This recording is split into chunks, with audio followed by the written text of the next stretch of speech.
Hi, my name is Akhil Sharma. I'm a professor of the practice at Duke. I think my official title is the Adele Schiff Professor of the Practice.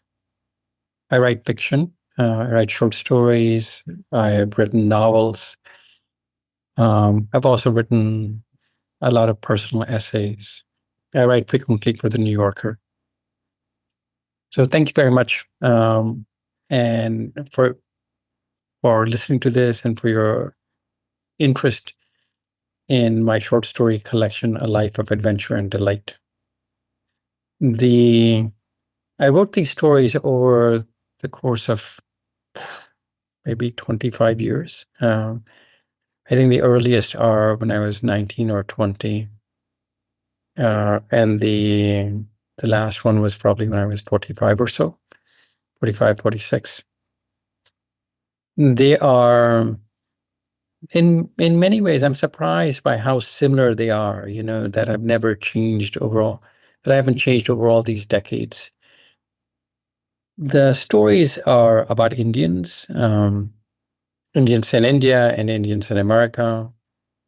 They are almost exclusively concerned with love, romantic love, and the hope that romantic love will help you transform and go from being this person who is alone and afraid all the time to somebody who is freer and bolder in life.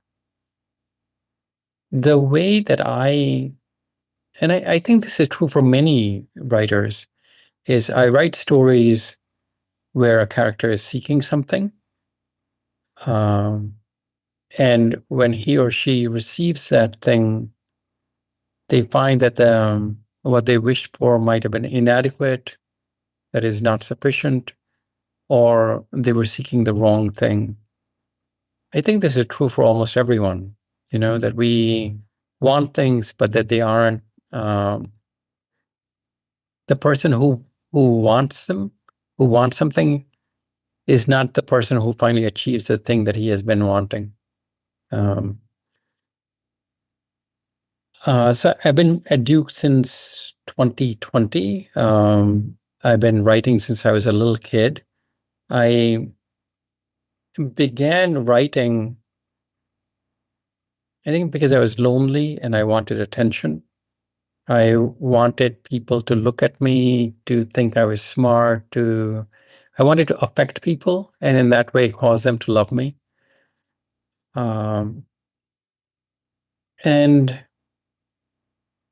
obviously, that's not what art does, that you can admire I have readers who admire me, but it's not, they can't take away my loneliness. Um,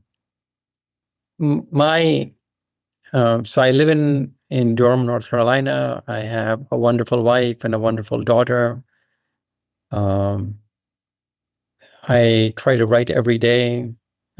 Mostly what I write is not great stuff, but I think that's true for almost everyone. And mostly what we write is not great stuff. And I write because there's something about language which I view as sacred. I remember once sitting in a hospital with my brother. He had double pneumonia, and reading War and Peace, and feeling so comforted by the fact that a human being could make this great work. And so for me, there's something about writing, about language, which is important, which is morally important. And so that's why I write. Thank you for listening to me.